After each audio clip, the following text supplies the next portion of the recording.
Time check. Ayan, Tuesday 8 o'clock ng September 3. Hindi pa yata nakakalabas ng Pilipinas sa bagyong Enteng. So, check natin yung ventilator natin sa labas. Sa taas namin kung may tulo ba o wala. Kasi yun ang tanong ng marami.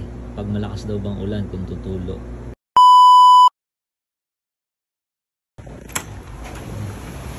Lakas ng ulan sa labas. Ito sa baba.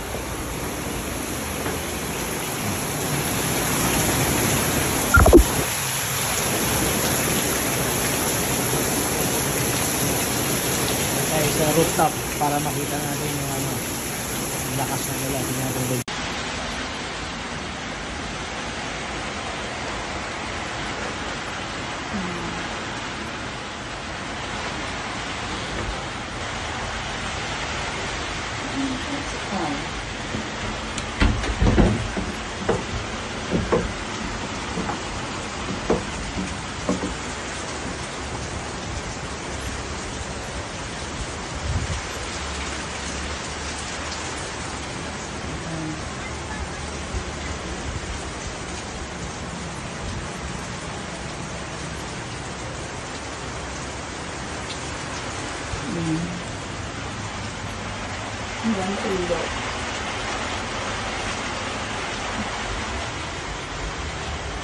Okay.